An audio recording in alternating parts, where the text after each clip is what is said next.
that time he has regenerated frequently. The guy never visibly ages, he's had 12 different faces, but that's just normal for a Time Lord apparently. His first incarnation was as William Hartnell, a crotchety chap with a wizardly sparkle. It was so long ago, it was in black and white. You probably never heard of him, your grandparents might.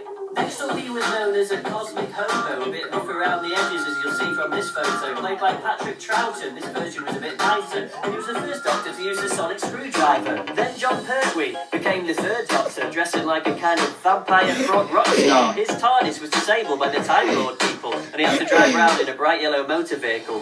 One of the best known Doctors, number 4, Tom Baker, the longest running Doctor. He was a scarf crusader, obsessed with Journey Sweets. He had a robot dog, K9. For him the TARDIS was fixed, so he's back travelling through time.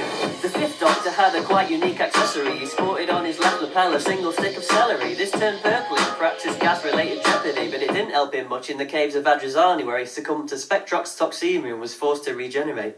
Actually, that doesn't really work, does it, that line?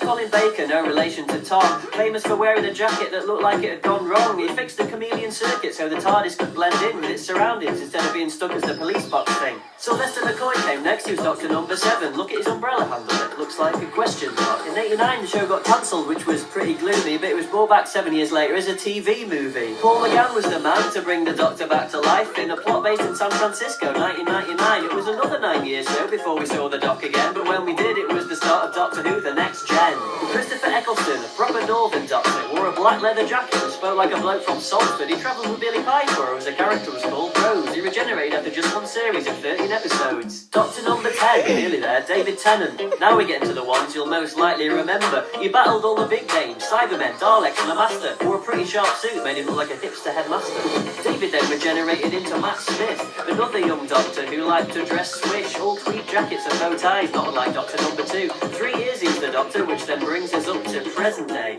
Over 50 years later, the longest running television series of its nature. What'll the 12th Doctor be like? Garibaldi? All we know is that he'll look a lot like Peter Capaldi.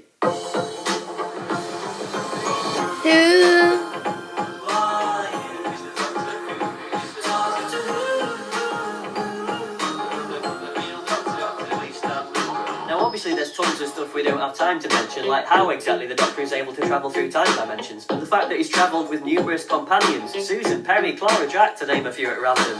There's also all the stuff about there being a war Doctor who was between the 8th and the 9th but wasn't a Doctor proper. It's all very complex, can't really explain it through song. There's over 50 years of storylines, it'd take far too long.